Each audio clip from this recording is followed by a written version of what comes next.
සාදු සාදු සාදු නමෝ තස්ස භගවතු අරහතු සම්මා සම්බුද්දස්ස.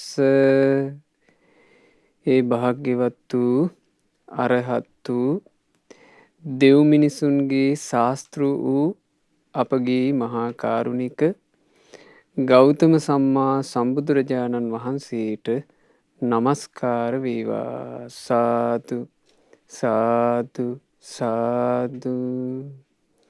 මාගේ ගුරු දේවෝත්තම පරම පූජනීය පින්වත් ලොකු ස්වාමීන් වහන්සේට ගෞරවාදර වන්දනාව වේවා. සාදු සාදු සාදු.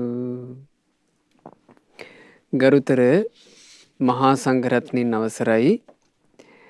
සදහැවත් පින්වතුනේ, අද මේ ධර්ම දේශනාවට දායකත්වයේ දරනු ලබන්නේ ඇමරිකාවේ පදිංචි පින්වත් අංජලී ජයවීර මහත්මිය සහ සුධර්මන් ජයවීර මහතා.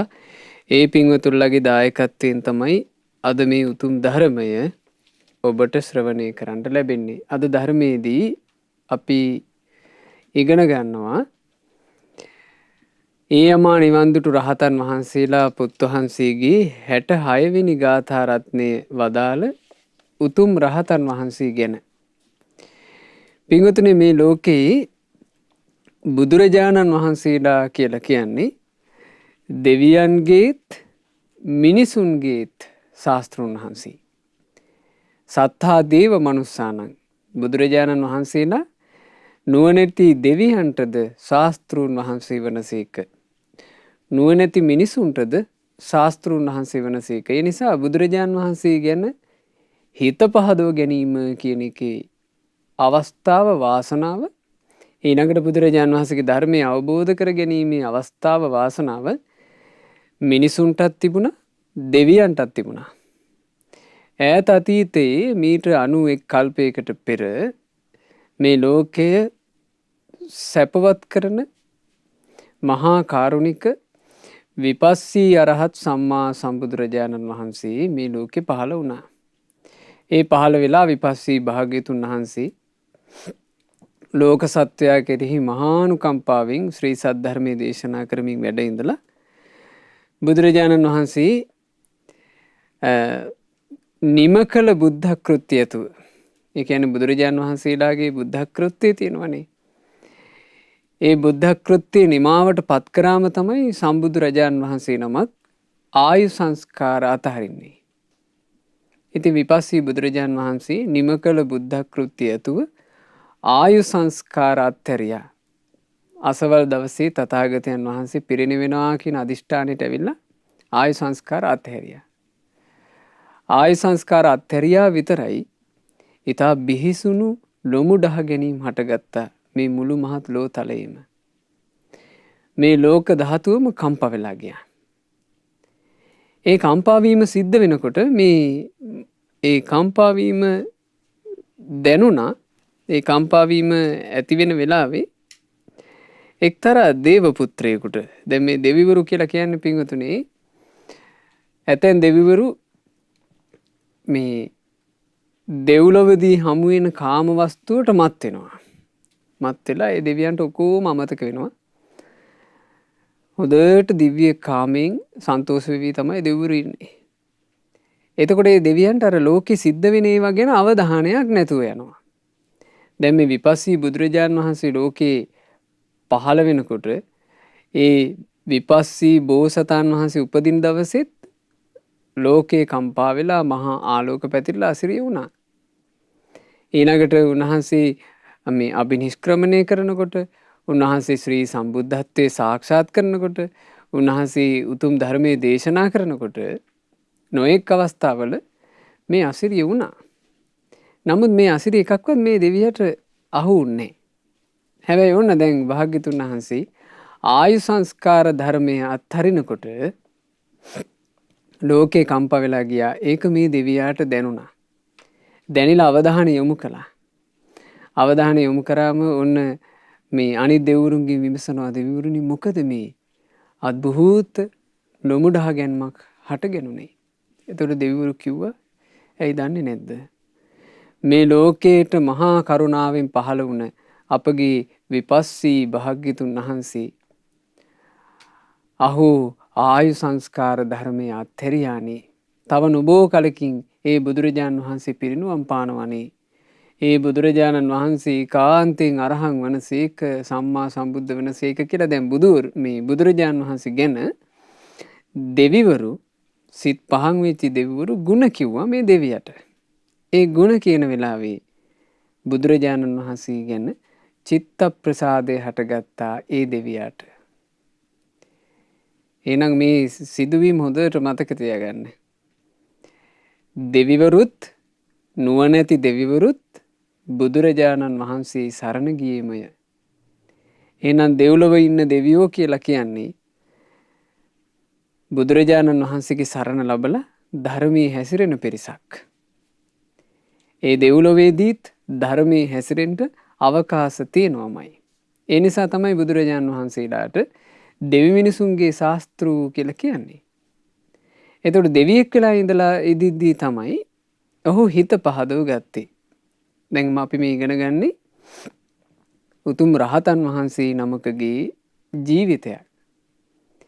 ඒ දෙවියෙක් වෙලා ඉඳලා හිත පහදවගෙන ශාස්ත්‍රූන් වහන්සේ ගැන ඔහු ඒ පින කියලා කිව්වේ බුදුරජුන් කෙරෙහි හිත පහදිනවා කියලා කියන්නේ උද්ධං තිරියං අපාචීනං යාවතා ජගතෝ ගති. උඩ යට සරසට මේ ලෝක ධාතුවේ යන්තාක් සත්වයෝ ඉපදී සිටිද්ද සදේවකස්ස ලෝකස්ස දෙවියන් සහිත වූ මේ ලෝකේ බුද්ධෝ අග්ගෝති පෞච්චති. බුදුරජාණන් වහන්සේට තමයි අග්‍ර කෙනා කියලා කියන්නේ. ඒ අග්‍ර වූ බුදුරජාණන් වහන්සේ ගැන කෙනෙකුගේ හිත පහදිනවා නම් ඒකට සකස් වෙන විපාකේ අග්ගෝ විපාකෝ හෝති. ඒකාන්තයෙන් අග්‍රයි. ඉතින් මේ සසර ගමනේ එනකොට ගොඩාක් සැප වින්දා බුදුරජුන්ට හිත පැහැදිච්ච පිණින්. ඒකල්ලා පින්වතුනේ උපන්නා අපේ ශාස්ත්‍රූන් වහන්සේ අපේ මහා කරුණික ගෞතම සම්මා සම්බුදුරජාණන් වහන්සේ මේ මනුලොව පහළ වෙන කාලේ උපන්නා දඹදිව. ඒ ඉපදිලා බුදුරජාණන් වහන්සේ සමීපයේ පැවිදි වුණා. බුදුරජාණන් වහන්සේගේ ධර්මය අහලා බුද්ධ ශාසනය පැවිදි වුණා. පැවිදි වුණාට පස්සේ මේ තෙරුන් වහන්සේගේ නම මේඝිය. මේ මේඝිය තෙරුන් වහන්සේ ගොඩාක් වාසනාවන්තයි. ඒ වාසනාවන්තයි කියලා කියන්නේ ඇයි? බුදුරජාණන් වහන්සේට උපස්ථාන කිරීමේ වාසනාව ලැබුවා. දැන් භාග්‍යතුන් වහන්සේට අග්‍ර උපස්ථායක වුණේ අපේ ආනන්දයන් වහන්සේනේ. අපේ ආනන්ද මහතෙරුන් වහන්සේ ස්ථීරව උපස්ථායකයන් වහන්සේ විදිහට පත් කරගන්න කලින් බුදුරජාණන් වහන්සේට වරින් වර උපස්ථායක භික්ෂූන් හිටියා. නාගසමාල තෙරුන්, නාගිත තෙරුන්, සුනක්ඛත්ත තෙරුන් කාලයක් සාරිපුත්ත මහරහතන් වහන්සේත් උපස්ථාන කළා. ඉතින් ওই විදිහට විවිධ භික්ෂූන් වහන්සේලා උපස්ථාන කළා. ඔය අතරේ මේඝිය කියන මේ තෙරුන් වහන්සේත් බුදුරජාණන් වහන්සේට උපස්ථාන කළා. ඔය උපස්ථාන කරන කාලේ භාග්‍යතුන් වහන්සේ වැඩ හිටියේ වාලිකා නුවර වාලිකා කියන පර්වතේ. ඒ පර්වතයේ තියෙන සෙනසුනේ බුදුරජාණන් වහන්සේ වැඩ ඉද්දී කවුද අප උපස්ථාන කළේ? අපගේ මේ පින්වන්ත මේඝිය තෙරුන් වහන්සේ. එදා මේඝිය තෙරුන් වහන්සේ ජන්තු කියන මේ වාලිකා නුවර අසල තිබුණ පොඩි ගමක් ජන්තු කියලා. ආන්ගේ ජන්තු කියන ගමට පිණ්ඩපාතේ වැඩියා. පිණ්ඩපාතේ කරගෙන හවස් කාලේ උන්වහන්සේ ඒ අසලින් ගලාගෙන යනවා කිමිකාලා කියලා නදියක්. ඕන් ওই නදී තීරයට වැඩම කළා. වැඩම කරලා දාන හිමත් වළඳලා දානි වැළඳුවම කයි බරගතියක් එනවනේ. ඒ බරගතියට මේ ඇඟ සැහැල්ලු වෙන්නත් එක්ක උන්වහන්සේ ටිකක් මේ ගම් යූරේ ඔබ මොබ ඇවිද්දා. ඒ වැඩම කරනකොට උන්වහන්සේ දකින්න ලැබෙනවා ඊටාම ප්‍රසාද ජනක අඹ වනයක්. ඒ ඉසාම් ප්‍රසාද ජනක අඹවණේ කියලා කිව්වේ ඒ අඹවණේ දැක්ක ගමන් හිත ඇදිලා ගියා උන්වහන්සේට. දැන් මේක පින්වතුනි එක එක්කෙනාට විවිධයිනේ. එක එක්කෙනාට එක එක කිව්වට තමයි හිත පහදින්නේ. තව කෙනෙකුට හිත පහදින එකකට තව කෙනෙකුට හිත නොපහදින්න පුළුවන් නේ.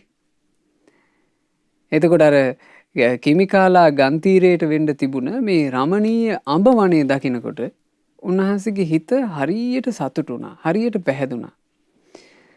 ඇත්තේ මේ වනේ අඹ වනය කොයිතරම් ලස්සනයිද? කොයිතරම් රමණීයයිද? මේ වගේ තැනක් තමයි වීරියෙන් භාවනා කරන්නට කැමති කෙනෙකුට පදන් විර වඩන්ට හරීම සුදුසු. දැන් හිතෙනවා. ඒ නිසා මම භාග්‍යතුන් වහන්සේ ළඟට යන්න ඕනේ ගිහින් අවසර අරගෙන මේ අඹ වනයේට එන්න ඕනේ කියලා හිතාගත්තා. හිතාගෙන බුදුරජාන් වහන්සේ සමීපයට යනවා. ගිහිලා භාග්‍යතුන් වහන්සේට කිව්වා ස්වාමීනි භාග්‍යතුන් වහන්සේ අද මෙහෙම හවස් කාලේ කිමිකාලා නදී තීරේ මං විවේකයෙන් ඉන්නකොට ස්වාමීනි මම දැක්ක හරි ලස්සන අඹ වනය. හරි ප්‍රසාද ජනකයි ස්වාමීනි.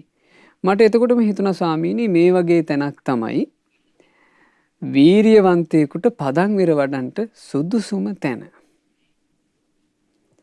ස්වාමීනි තථාගතයන් වහන්සේ අවසර දෙනවා නම් මං ඒ අඹ වනයේට ගිහිල්ලා භාවනා කරන්නම් කිව්වා. දැන් මේ කියන්නේ මේ ගිහ තෙරුන් වහන්සේ තමන් වහන්සේගේ ඇස් දෙකින් දැක්ක දෙයක් මුල් කරගන්නේ. ඒ බුදුරජාණන් වහන්සේ වනාහි මේ ලෝකයට පහළ වූ මහා ප්‍රඥා ඇසයි.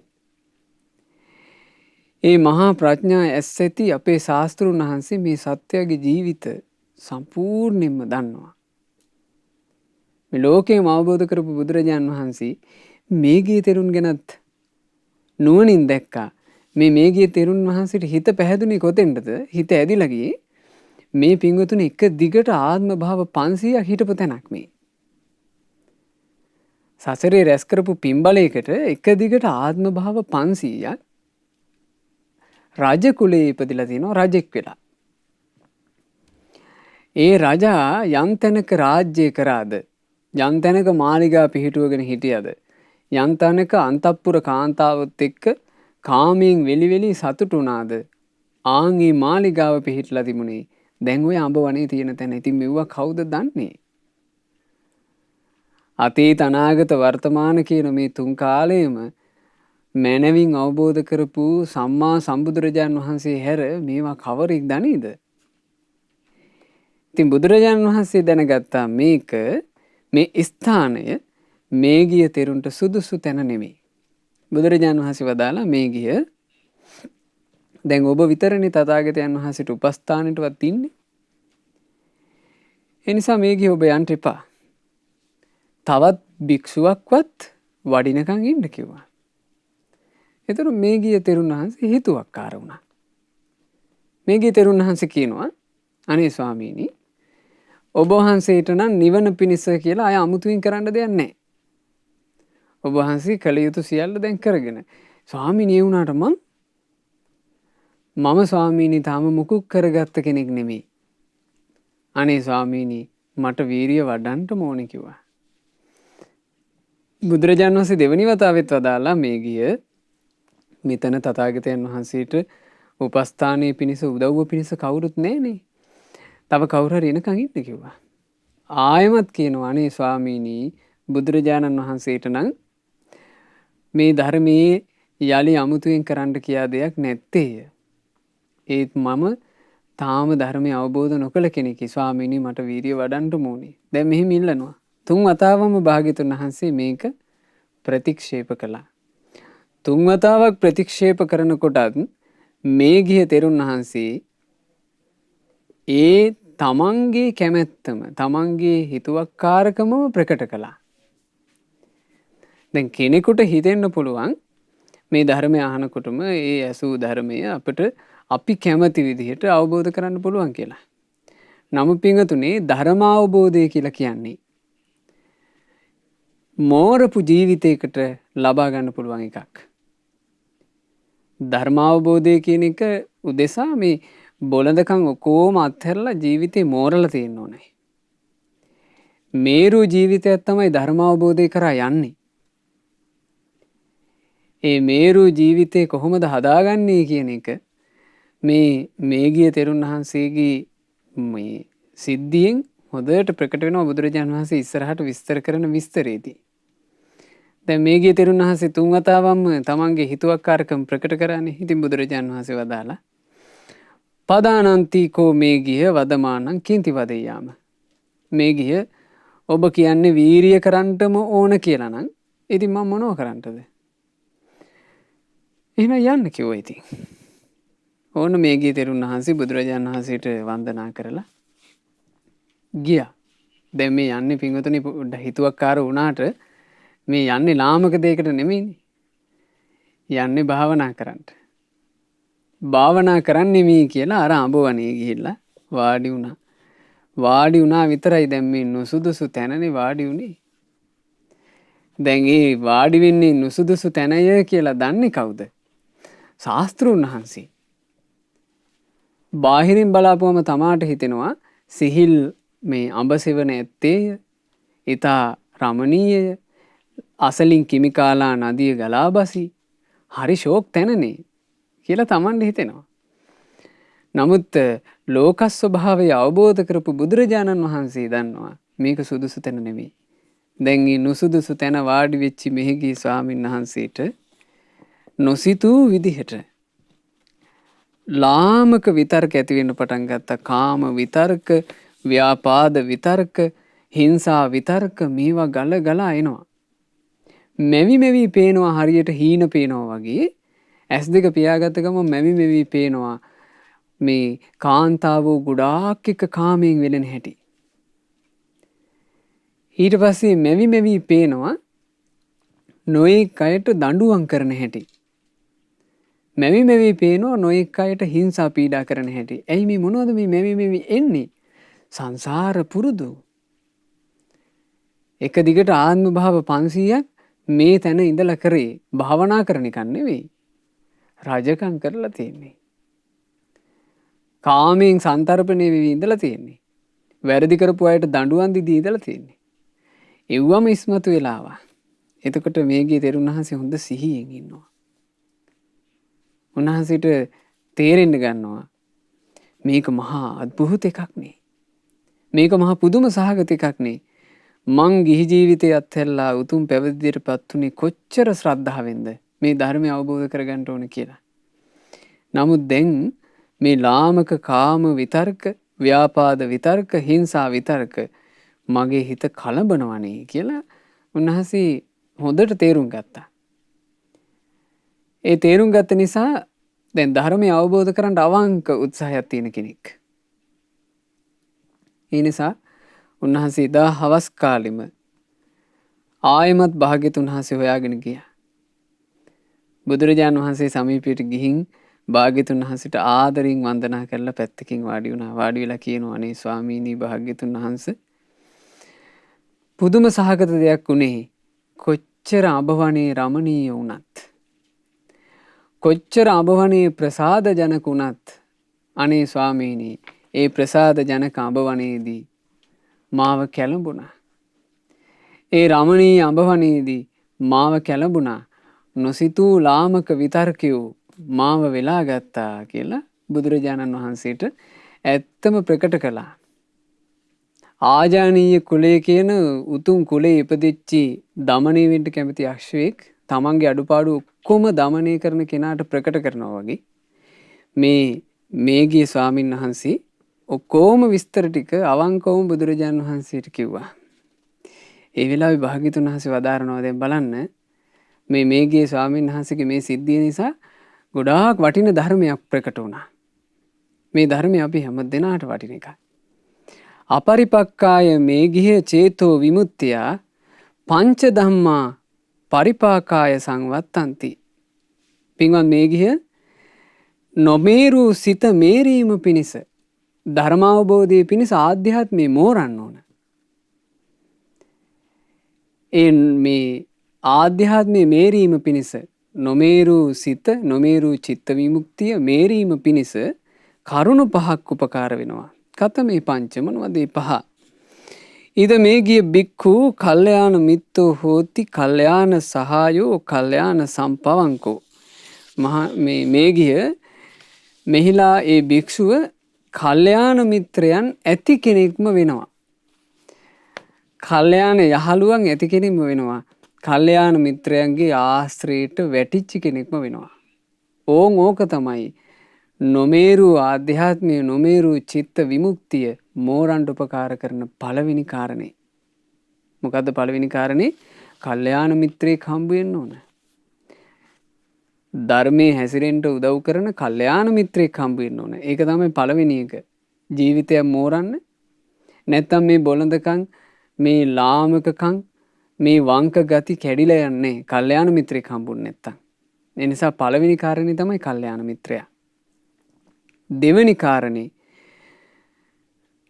පුනච පරම් මේගිහ බික්ඛු සීලවා හෝති පාතිමොක්ඛ සංවර සංවතෝ විහෙරති ආචාර ගෝචර සම්පන්නෝ. මේගිහ මෙහිලා භික්ෂුව හොඳට සීලවන්ත වෙනවා. කයත් වචනයත් කියන දෙක බුදුරජාණන් වහන්සේ පැන වූ සීමාව තුළ සංවර කරගන්නවා. ප්‍රාතිමෝක්ෂ සංවර සීලයෙන් හොඳට සංවර වෙනවා. ආචාර ගෝචර සම්පන්නෝ හොඳ ඇවතුම් පැවතුම් වලින් යුක්ත වෙනවා. හරි ලස්සන කාරණාවක් කියනවා. අනුමත්තේසු වජ්ජේසු භය දස්සාවි. අනුමාත්‍ර වරදේ පවා භය දෙක සමාදාය සික්ඛති සික්ඛාපදේසු. සමාදන් වෙච්ච ශික්ෂාපදවල හොඳට හික්මෙනවා. ඒකට තමයි කියන්නේ සීලය කියලා. සීලවන්ත වෙනවා කියලා කියන්නේ බුදුරජාණන් වහන්සේ වදාළ වචනේ තුල යා පිහිටලා ඉන්නවා. එතකොට සීලය කියන එක ශ්‍රද්ධාවත් එක්ක සම්බන්ධ එකක්. ශ්‍රද්ධාව නැතුව සිල්වත් වෙනවා කියලා කාරණාවක් නැහැ.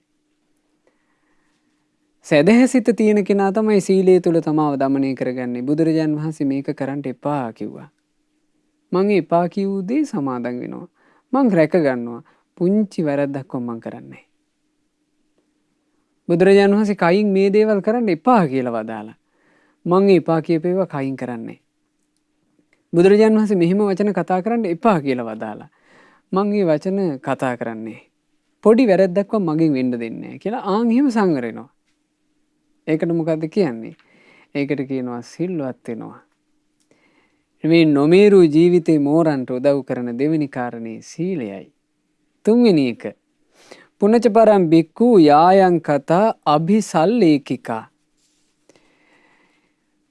මේ ගිය ඊළඟ කාරණේ තමයි මෙන්න මේ විදිහේ කතා තියෙනවා. ඒ කතා අභිසල්ලේකිකා. ලාමක වූ කෙලෙස් පතුරු ගැහිලා යන කතා. ඒ කතාවල ස්වභාවය මොකද්ද? ඒ කතා අහගෙන හිටිද්දී කෙලෙස් පතුරු ගැහිලා යනවා. චේතෝ විවරණස්සප්පය. ඒ කතා සමත විදර්ශනාවට උදව් වෙනවා. ඒකාන්ත නිබ්බිදාය විරාගාය නිරෝධාය උපසමාය අභිඤ්ඤාය සම්බෝධාය නිබ්බානාය සංවත්තති. ඒ කතා ඒකාන්ත වශයෙන් අවබෝධයෙන් කලකිරෙන්න නොයැලෙන්න ඇල්ම නිරුද්ධ කරගන්නට කෙලෙස් සංසිඳව ගන්නට චතුරාර්ය සත්‍ය ධර්මය අවබෝධ කරගන්නට සසර දුකින් නිදහස් වෙන්න උපකාර කරනවා. මොනවද මේ කතා? අප්පිච්ච කතා, අල්පේච්ච ජීවිතය ගැන අසන්ට ලැබෙන කතාය. සන්තුට්ඨී කතා, ලද දෙයින් සතුටු වීමේ වටිනාකම ගැන අහන්න ලැබෙන කතාය. පවිවේක කතා, හුදෙකලාවේ ධර්මයක් තුල මේ ධර්මයේ මෙනෙහි කරමින් වාසය කිරීමේ ඇති වටිනාකම ගැන කතාය. අසංසග්ග කතා, මේ පිරිසත් එක්ක ලාමක විදිහට එකතු වෙලා වාසය කරන්නේ නැතුව පිරිසෙන් වෙන් වෙලා තනියම ධර්මයක් තුල සතුටු වීම ගැන කතාය. විරියාරම්භ කතා, වීරිය ආරම්භ කිරීම. මොන වීරියද පින්වතුනි? අකුසල් දුරු කිරීම පිණිසත් කුසල් වැඩිම පිණිසත් වීරිය ආරම්භ කිරීම ගැන කතාය. සීල කතා, සීලය ගැන කතාවය. සමාධි කතා, චිත්ත ඒකාග්‍රතාවය සමාධිය ගැන අහන්න ලැබෙන කතාය. පඤ්ඤා කතා, ජීවිතාර්ථය ඇති කරවන ප්‍රඥා කතාවය. විමුක්ති කතා, මේ විඳව යන ජීවිතෙන් මේ විඳු විඳු යන සසර ගමනින් නිදහස් වීමේ වටිනාකම ගැන ඒ විමුක්තිය ගැන අහන්න ලැබෙන කතාය. විමුක්ති ඥාන දස්සන කතා. ඒ විමුක්තියට පත්වෙච්චි නිදහස් වෙච්චි මුනිවරුන්ගේ ජීවිත ගැන ඒ නිදහස ගැන කතාය.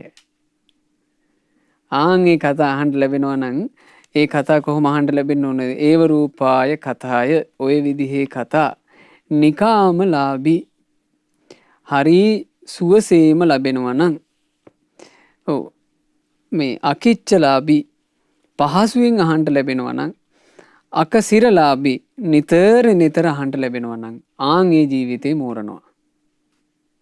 ඔවට කියනවා පින්වතුනි දස කතා. දස කතාව නිතර අහන්න ලැබීම මේ ජීවිතය මෝරන්ට උදව් කරන්නේය. දස කතා අහන්න නැතුව මිනිස්සු මෝරනව නේද? ඒ මෝරන්නේ නිකන් මේ ඇඟ විතරයි. මිනිස්සුගේ ආධ්‍යාත්මය මෝරන්නේ. දෙතිස් කතා වයසට යනවනේ. ඒ වයසට යෑම නිකන් බතක් පිළිණු වෙනවා වගේ එකක්. ඒ යන්න වෙන්නේ වටිනාකම අඩු වෙලා යන එක. හැබැයි මේ දස කතා අහමින් කෙනෙක් ජීවත් වෙනවා නම් ඒ දස කතා අහමින් ගත කරන ජීවිතේ මොහොතක් පාසා මෝරනවා ආධ්‍යාත්මිකව. ඒකට කියනවා ජීවිතේ මෝරන්න උදව් කරන තුන්වෙනි කාරණේ. ඊළඟට බුදුරජාන් වහන්සේ වදාලා පුණ්‍යච පරම් මේ ගිය ඊළඟට භික්ෂුවක් ආරද්ධ විරියෝ විහෙරති. වීරිය ආරම්භ කරලා වාසය කරනවා. අකුසලානං ධම්මානං පහනාය. අකුසල් දුරු කරන්නෙමි. කුසලානං ධම්මානං උපසම්පදාය. කුසල් උපදවා ගන්නෙමි. තාමවා දැඩිවගත් වීරියක් ඇත්තේය. දල්හ පරක්‍රමා.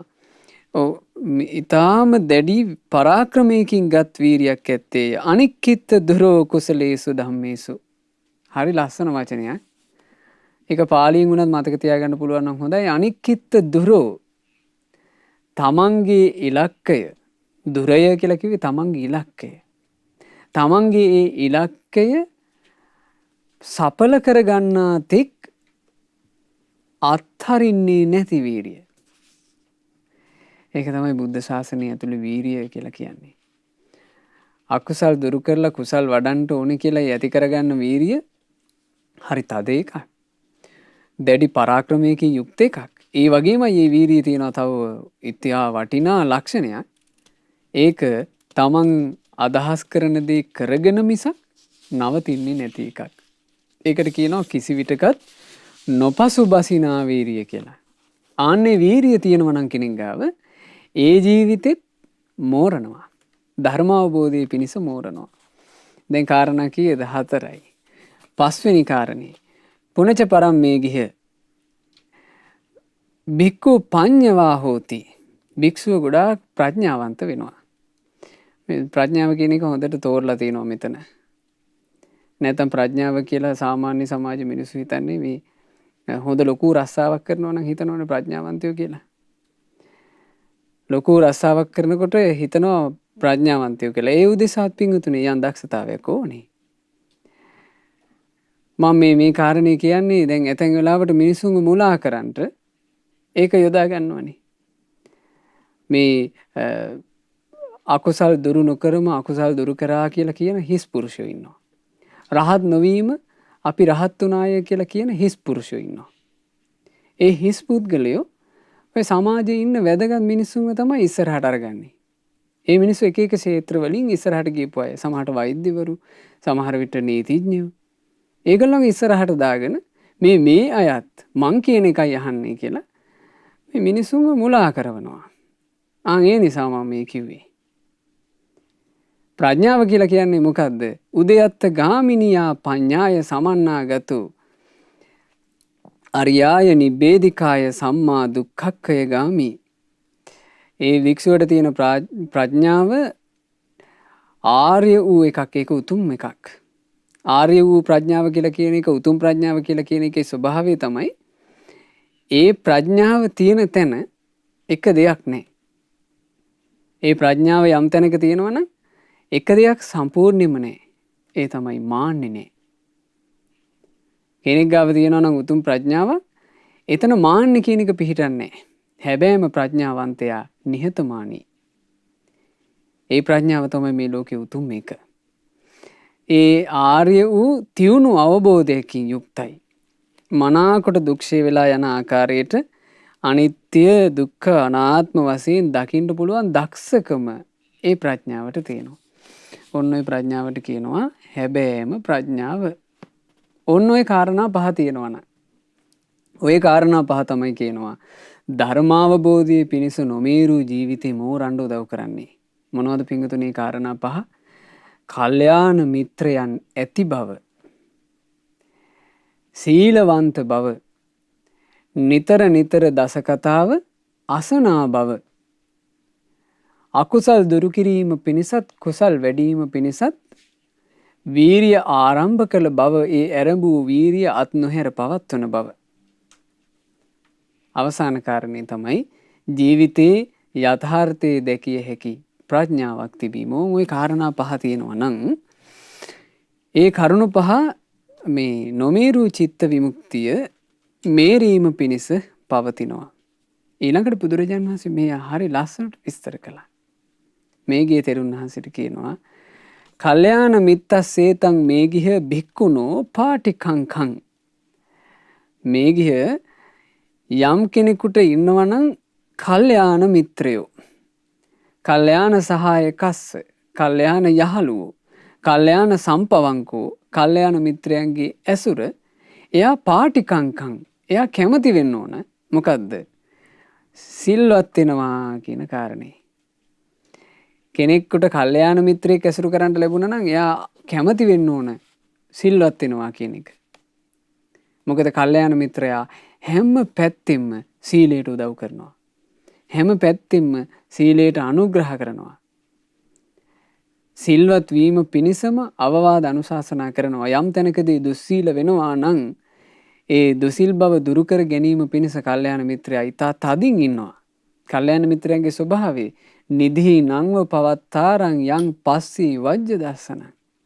නිධානයක් දුටු තැනැත්තෙකු තමන්ගේ ප්‍රියයෙකුට නිධානයක් පෙන්වයි. ඔබේ දැන් දෙමව්පියන්ට දරුවෝ කියලා කියන්නේ ප්‍රියම පිරිස. එතකොට අම්මා තාත්තා දෙන්නෙකුට නිධානයක් ලැබුණොත් අම්මයි තාත්තයි දෙන්න තමන්ගේ දරු පැටියාට පුතේ අන්න නිධානය කියලා ඒ නිධානය පෙන්නනවා. ආන් ඒ වගේ ආදරය කරන කෙනෙක් ආදරය කරන කෙනෙකුට නිධානයක් පෙන්වන්නේ සැප කැමැතිවයි. අන්න ඒ වගේ කල්යාණ මිත්‍රයා කියලා කියන්නේ වැරැද්දක් දැක්කොත් ඕක වැරැද්දක් කියලා ඒ වැරැද්ද පෙන්වලා දෙන කෙනා. ඒ වැරැද්ද පෙන්වලා දීම බුද්ධ ශාසනය ඇතුලේ කොහොමද හඳුන්වන්නේ? නිධානය පෙන්වා දෙනවා වගේ. නිධානය පෙන්වලා දෙනවා වගේ දුටු වරද පෙන්වා දෙන. නිග්ගයිහ වාදීන් මේ දහවින් ඒ වරදට නිග්‍රහ කරන. ඒ බඳු ඥානවන්තයෝ ඇසුරු කළ යුත්තේය. තාදිසම් පණ්ඩිතම් භජේ. ඒ බඳු නැනවතුන් ඇසුරු කළ යුත්තේමය. තාදිසම් භජමානස්ස. ඒ බඳු නැනවතුන් ඇසුරු කළොත් සෙය්‍යෝ හෝති ජීවිතයට යහපතක්මයි වෙන්නේ.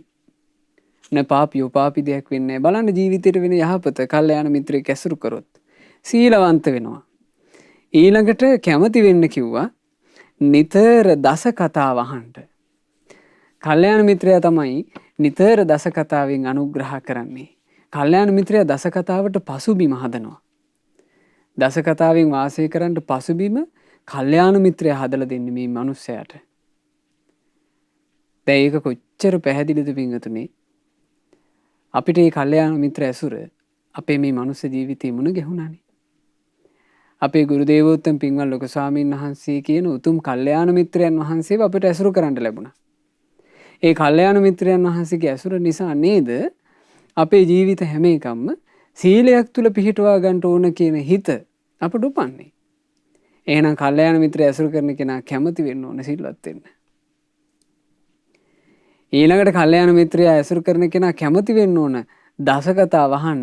දැන් මේ ශ්‍රද්ධා රූපවාහිනිය ලක්කිරු ගුවන් විදුලිය ආරම්භ කරලා දුර ඈත ඉන්න අයටත් සුවසේ නිතර ධර්මය අහන්ට පසුබිම කා නිසාද හැදුනේ? කල්යාණ මිත්‍රයා නිසා. කල්යාණ මිත්‍රයා නිසා. ආන්නේ නිසා කල්යාණ මිත්‍රයාගේ ඇසුරු තියෙනවා නම් නිතර දස කතා වහන්න. දැන් අනිත් මාධ්‍යයක් දාගත්තොත් බලන්න. අනිත් මාධ්‍යයක් දාගත්තොත් අහන්න ලැබෙයිද මේ දස කතා? මොනවද මේ දස කතා? මතක තියාගන්න. තමන් ජීවිතයේ ඇසිය යුත්තේ මොන වගේ කතාද කියලා අඩු ගානේ අහන්න ලැබෙන්නේ නැත්නම් මේ අහන්න ලැබුණේ නැතත් අඩු ගානේ මේ කතා තමයි අහන්න හොඳ කියලාවත් මතක තියාගෙන ඉන්න. මොනවද? අප්පිච්ච කතා, අල්පේච්ච ජීවිතය ගැන අහන්න ලැබෙන්න ඕන. සන්තුට්ටි කතා, ලද දෙයකින් සතුටු වීම ගැන අහන්න ලැබෙන්න ඕන. පවිවේක කතා, හුදෙකලාවේ විවේකයෙන් ධර්මයේ සිහි කර කර සතුටු වීම ගැන අහන්න ලැබෙන්න ඕන. අසංසග්ග කතා, මේ පිරිසත් එක්ක ලාමකේ වගේ මේ හිනහ වෙවි සතුටු වෙවි ඉන්නවට වඩා පිරිසෙන් වෙන් වෙලා හුදෙකලාව ධර්මයක් මෙනෙහි කරමින් භාවනාවක් කරමින් වාසය කිරීමේ වටිනාකම ගැන අහන්න ලැබෙන්න ඕන. විරිය ආරම්භ කතා, අකුසල් දුරු කරන්නත් කුසල් වඩන්නත් වීරිය ආරම්භ කිරීමේ වටිනාකම ගැන අහන්න ලැබෙන්න ඕන. සීලය ගැන අහන්න ලැබෙන්න ඕන. සමාධිය ගැන අහන්න ලැබෙන්න ඕන. ප්‍රඥාව ගැන අහන්න ලැබෙන්න ඕන. විමුක්තිය ගැන අහන්න ලැබෙන්න ඕන. ඒ විමුක්තියට පත්වෙච්ච රහතන් වහන්සේලා ගැන, ඒ විමුක්ති සුවය ගැන අහන්න ලැබෙන්න ඕන. ආන්නේ ඒ තමයි දස කතා. ඒ දස කතා හොඳට අහන්න ලැබෙනවා කල්යාණ මිත්‍රයා සිටිනම්. ඊළඟට කැමති වෙන්න ඕන කල්යාණ මිත්‍රයා ළඟ ඉන්න කෙනා වීරියවන්තයෙක් වන්නෙමි කියන කාරණේට. කල්යාණ මිත්‍රයා ළඟ ඉන්නකොට දුර්වලයෙක් විදිහට ඉන්න බෑ. මොකද කල්යාණ මිත්‍රයා නිතර අවවාද කරනවා, නිතර අනුශාසනා කරනවා. අකුසල් දුරු කරන්නත් කුසල් වඩන්නත් වීරිය කළ යුතුයි කියලා. ඊළඟට කල්යාණ මිත්‍රයා සමීපේ ඉන්න කෙනා කැමති වෙන්න ඕන ප්‍රඥාවන්තයෙකු වන්නෙමි කියලා.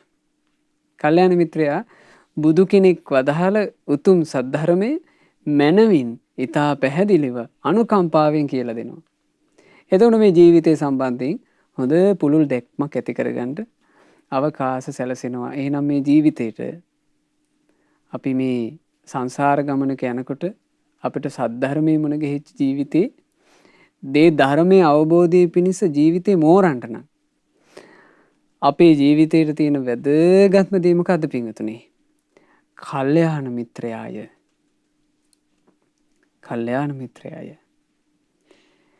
ඒ කල්යාණ මිත්‍රයාගේ ඇසුරට වැටුනොත්, ඒ කල්යාණ මිත්‍රයා ඇසුරු කරන්නට කෙනෙකුට වාසනාව ලැබුණොත්, ඒ කල්යාණ මිත්‍රයා නිසා ජීවිතේ මෝරන්න උදව් කරන අනික් කරුණු එකතු වෙනවා.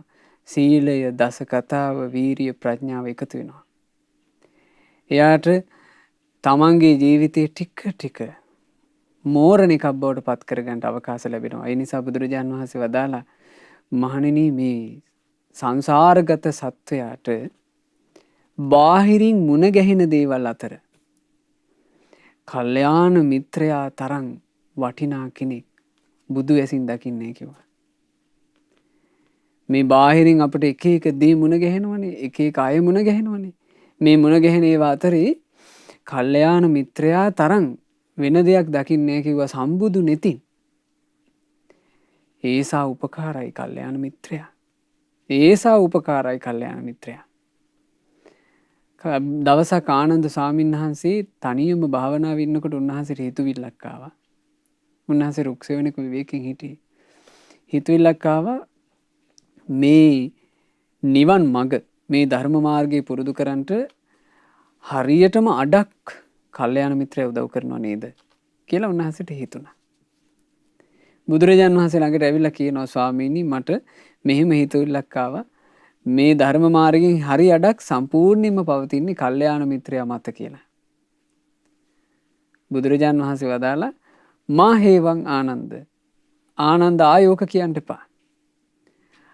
ආනන්ද ආයෝක කියන්න එපා. සකලමේව හිදං ආනන්ද බ්‍රහ්මචර්යං. ආනන්දයේ අඩක් නෙවෙයි, මේ මුළු මහත් නිවන් මගම කල්යාණ මිත්‍රයා මතයි පවතින්නේ. එහෙනම් ජීවිතේ යහපතට පමුණවා ගන්න කැමති කෙනා තමන්ගේ ජීවිතේ එකතු කරගත යුතු දේ මොකද්ද? කල්යාණ මිත්‍රයාය. කල්යාණ මිත්‍රයාට සමීප වෙන්න ඕන. ඊළඟට බුදුරජාණන් වහන්සේ දේශනා කළා දැන් මේ ගිය තෙරුන් වහන්සේට මේ ගිය ඔන්න ඔය කාරණා පහ තුල පිහිටලා භික්ෂුව තව කරුණු 4ක් පුරුදු කරන්න ඕන. ඒ මොනවද ඒ කරුණු 4? අසුභා භාවේ තබ්බා රාගස්ස පහනාය. මේ හිත ඇතුලේ තියෙන රාගය දුරු කරගන්න අසුභ භාවනාව වඩන්න ඕන. රාගය දුරු වෙන්නේ මොකකින්ද? අසුභ භාවනාව වැඩිමින්. මෙත්තා භාවේ තබ්බා ව්‍යාපාදස්ස පහනාය. ද්වේෂය දුරු කරගන්න මෛත්‍රී භාවනාව කරන්න ඕන. හිතේ හටගන්න තරහ දුරු කරගන්න මෙත්සිත වඩන්න ඕන. ආනාපාන සති භාවේ තබ්බා විතක්කූ පච්චේදාය. මේ හිතට එනවා එක එක බොළඳ ලාමක විතර්ක ගලාගෙන ඒ විතර්ක සංසිඳවා ගන්නට ආනාපාන සති භාවනාව වඩන්න ඕන. ඊළඟට භාග්‍යවතුන් වහන්සේ වදාලා අනිච්ච සංඥා භාවේ තබ්බා අස්මිමාන සමුග්ඝාතාය. මම වෙමි කියන මාන්නේ මුලින්ම නසන්ට අනිත්‍ය සංඥාව වඩන්න ඕන. ඉතින් බුදුරජාණන් වහන්සේ ওই විදිහට වදාarලා කියනවා මේ ගිය යම් කෙනෙක් අනිත්‍ය සංඥාව වඩනවා නම් අනිත්‍ය සංඥාව තියෙන කෙනාට අනාත්ම සංඥාව පිහිටනවා. අනිත්‍ය සංඥාව කියලා කිව්වේ මොනවද? මේ හටගත් හැමදේම නැසිනවා කියන දැක්ම. ඒ දැක්මට ආපු කෙනාට අනාත්ම සංඥාව පිහිටනවා. අනාත්ම සංඥාව කිව්වේ මොකද්ද? මේ එකක්වත් මගේ වශයෙන් පවත්වන්න බෑ. මේ එකක්වත් කියලා කියන්නේ මොකද්ද? රූපය, වේදනාව, සංඥාව, සංස්කාරය, විඥානය කියන මේ පංච උපාදානස්කන්ධේ මගේ වශයෙන් පවත්වන්න බෑ. ආන්න එහෙම දැක්මකට ඔහු වෙනවා. අනාත්ම සංඥාව තියෙන කෙනාට තමයි අස්මිමානය මම වෙමි කියන හැඟීම සම්පූර්ණයෙන්ම දුර වෙලා යන්නේ. ආන් ඒ කෙනා දිත්තේව ධම්මේ නිබ්බානಂತಿ. මේ ජීවිතේම නිවි යනවා, නිකලස් වෙනවා කියලා බුදුරජාන් වහන්සේ ලස්සන ධර්මය කියලා දුන්නා. ඒ ධර්මයේ වදාරලා බුදුරජාන් වහන්සේ හරි ලස්සන අර්ථයක් දේශනා කළා. බලන්න භාග්‍යතුන් වහන්සේ වදාළ උදානය. දැන් බුදුරජාන් වහන්සේලාට ප්‍රසාද සංවේග ජනක අවස්ථාවල උදාන පහළ වෙනවානේ. උදානයක් හටගත්තා.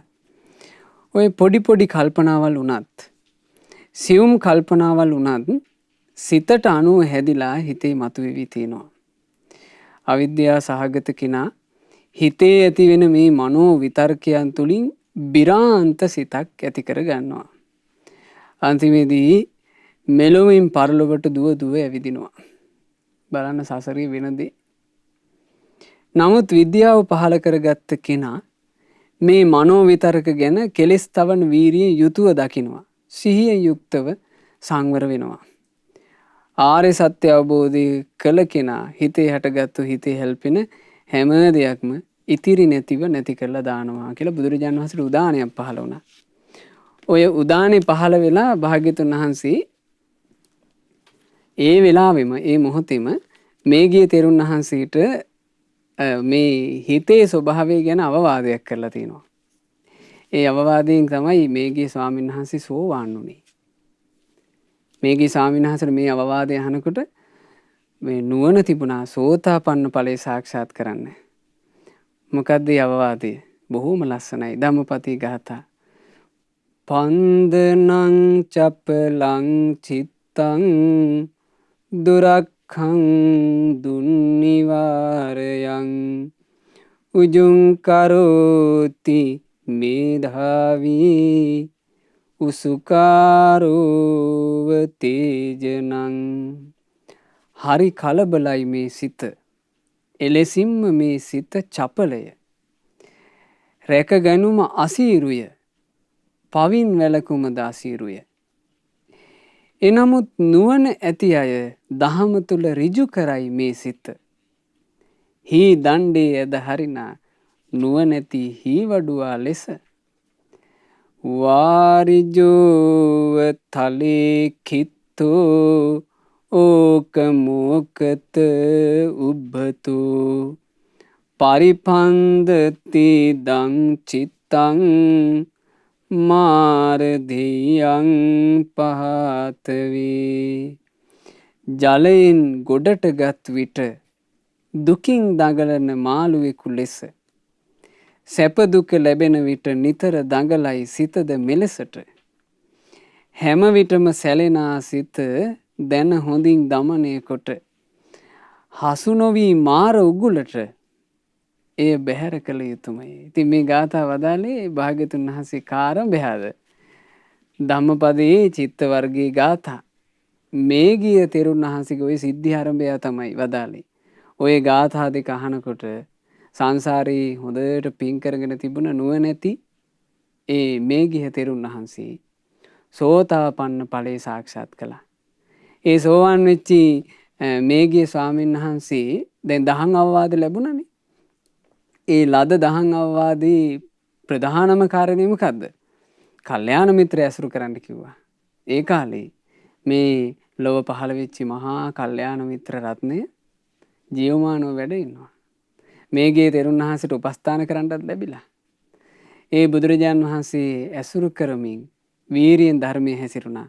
ඊටාම කෙටි කලයි අපගේ මේගේ තෙරුන් වහන්සේ සියලුම කෙලෙසුන් නැසලා උතුම් රහතන් වහන්සේ නමක් බවට පත් වුණා. ඒ මේගිය මහ රහතන් වහන්සේ තමයි මේන්න මේ ගාථාව වදාළේ. ලෝකයේ ඇති හැම දෙයක්ම අවබෝධ කළ මහා වීරියකින් යුතු බුදු සමිඳානෝ මට අවවාද කළසේක. ඒ උතුම් දහම මා හොඳින් හිතට ගත්තා. ඊට පස්සේ හොඳින් සිහිය පිහිටුවා ගත්තා. උන්වහන්සේ සමීපේමයි මං හිටියේ. ත්‍රිවිද්‍යාව ලබා ගන්නට මටත් පුළුවන් වුණා. බුද්ධ ශාසනය සම්පූර්ණ කරගන්නට මටත් පුළුවන් වුණා. මේ ගාථා වදාළේ ඒ උතුම් මේගිය මහරහතන් වහන්සේ. මේගිය මහරහතන් වහන්සේ නිසා තමයි අපට මේ කල්යාණ මිත්‍ර ආශ්‍රයේ වටිනාකම ගැන මේ සොඳුරු ධර්මය. ඊළඟට මේ නොමේරු ජීවිතය ධර්මාවබෝධය පිණිස මෝරන්ට උදව් වෙන කාරණා ගැන අහන්ට ලැබුණු මේ සොඳුරු ධර්මය අපිටත් ශ්‍රවණය කරන්න ලැබුණේ ඒ මේගිය මහරහතන් වහන්සේ නිසා. ඉතින් මේගිය මහරහතන් වහන්සේ බුද්ධ ශාසනය සම්පූර්ණ කරගෙන රහතන් වහන්සේ නමක් බවට පත් වෙලා පිරිනිවී වැඩියා. ඒ උතුම් මේගිය මහරහතන් වහන්සේට අපගේ නමස්කාරය වේවා. සාදු සාදු සාදු.